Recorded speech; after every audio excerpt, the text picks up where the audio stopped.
안녕하세요. 감성회계사입니다.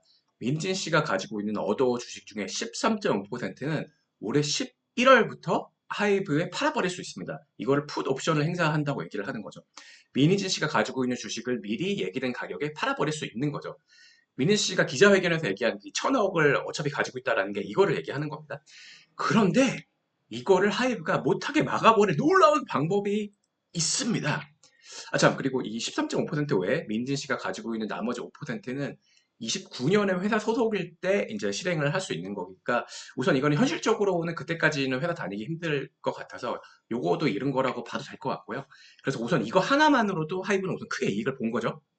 아무튼 이미 이 민진 씨가 가지고 있는 회사 주식을 하이브가 공짜로 뺏어버린다니 이게 무슨 소리야 하시겠죠? 자, 이게 가능한 이유는 뭘까요?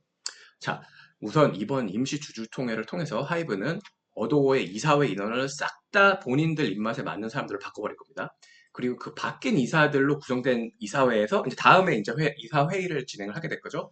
그때서 아마 민희진 대표를 해임을 시킬 겁니다. 물론 해고도 하려고 하겠지만 민희진 씨가 소송을 갈 경우에는 회사 자체에 뭔가 잘못한 게 없기 때문에 뭐 해고는 안 될 가능성이 높아서 여전히 회사 소송은 남아 있을 수 있을 것 같고요. 아니, 근데 뉴스 보니까 하이프가 얘기하는 민지시 경영권 뺏으려는 건 법적으로도 실제로 뭐 아직 진행을 한 게 없으니까 전혀 잘못된 게 없다고 그렇게 얘기하던데 이게 무슨 소리입니까? 하시겠죠? 그런데 도대체 왜 풋옵션 행사가 안 되냐면, 왜냐하면 어도가 이제 방시혁과 하이브의 끈앞으로 구성이 되면은 어도 소속인 뉴진스를 새로 조정을 할 수 있는 거죠. 아마 뉴진스를 하이브 산하 다른 레이블로 옮기거나 아니면 새로 회사를 만들어서 옮겨버릴 겁니다. 한 아티스트가 벌어오는 그 수익 배분이 신인일 때는 비율이 매우 낮고 회사가 가져가는 게 높은데 아마 이거를 좀 조정을 해주면서 아티스트 비율을 좀 올려주겠다는 식으로 좀 설득을 아마 하겠죠. 그리고 어차피 뉴진스는 그 회사 소속이기 때문에 뭐 안 하기도 힘들고요.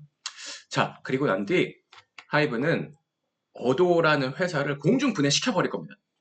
그럼 민진 씨는 어도의 지분을 가지고 있었던 거니까 이 회사가 망해버린 거니까 이 지분 자체가 아무 의미가 없어져 버리는 거죠.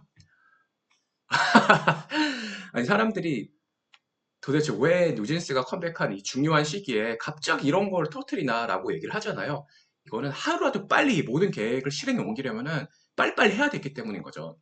임시주주총회 구성을 하고 또 새로운 이사회 구성하고 그 다음에 해임시키고 또 뉴진스 설득하고 그 다음에 또 회사 해체를 시키려면 시간이 꽤 걸리는 거죠.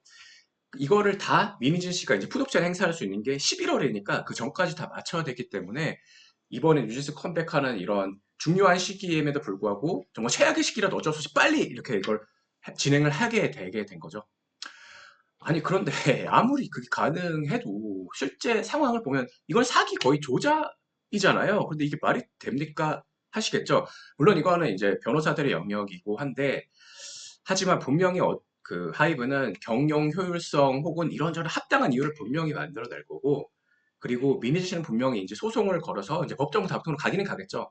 근데 이게 모든 분들이 아셔야 될 게 법이라는 게 생각보다 팩트 위주로 보지 정황을 그렇게 중요하게 생각해 주지 않아요. 그러니까 하이브 입장에서 봤을 때는 이런 교육 경영 효율성을 주주 가치를 제고하고 형용을 위해서 뉴진스를 이런 식으로 옮기게 됐다라고 하면은 이거에 대해서 정황이 이렇게 해서 하기가 그렇게 아주 쉽지는 않을 수도 있어요.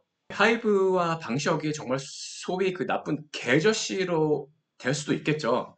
하지만 이 모든 게 전부 다 비즈니스고 비즈니스는 모든 건 계약에 따라 이루어지는 겁니다. 이러기까지 할 정도로 제가 볼 때는 사이가 나빠진 게 가장 큰 원인이에요. 하이브는 뭐 법적으로도 그렇고 충분히 그 이후에도 사실 민지 씨한테 그런 지분을 줘가면서 할 필요가 없는데도 호의를 베푸는 거예요, 처음에는. 근데 문제는 실제로는 또 민희진 씨 입장에서 봤을 땐 이 모든 걸 다 본인이 키운 거잖아요. 당연히 더 인정받아야 되고 내가 훨씬 더 모든 건 다 한 건데 내가 정권이 있어야 되고 근데 그것도 또 좀 완전 이해가 돼요. 그러니까 둘 다 서로 맞는 얘기를 하고 있는 거예요, 지금. 근데 제가 봤을 때 그 민희 씨가 풋옵션 행사 가격을 영업이익의 30배를 주장했다고 하는데 요거는 새로운 뭐 보이그룹 포함이라고 해도 이거는 쫙 살짝 넘어간 건 맞아요. 영업이익이 지금 기업 자체 13배로 되어 있는데 요거도 사실 충분히 합당한 정도로 저는 볼 수 있을 것 같고요. 즉 그러니까 이건 양쪽 모두 이해가 되는 상황이고 그 상황에서는 최선을 다한 거예요. 물론 하이브와 방시혁 씨 입장에서는 이렇게 어떻게 치사하게 그럴 수 있냐. 거대한 기업가 비즈니스 전문가의 민진 씨가 당하게 된 거라고 볼 수 있어요. 민희진 씨는 과거에도 그렇고 지금도 그렇고 컨셉과 기획에는 천재임에 분명합니다. 이런 사람은 누구 아래에서 지시를 받아가면서 일할 수 있는 레벨이 아니에요. 이번에 많은 걸 잃어도 충분히 능력이 있으니까 아마 본인이 제 생각에 직접 투자 유치를 해서 한 레이블, 한 회사의 수장이 되는 게 전 좋다고 생각하고요. 분명히 투자 유치도 분명 쉽게 할 수 있을 거고. 아, 그리고 이 모든 거는 정말 단순히 누구랑 얘기한 것도 아니고 소스도 아니었고 그냥 제 개인적으로 생각을 한 거니까 재미로만 봐주시고요. 네, 그럼 이만 또 앞으로도 또 인사이트 있는 좋은 컨텐츠로 또 찾아뵐 테니 구독과 좋아요 부탁드리겠습니다. 감사합니다.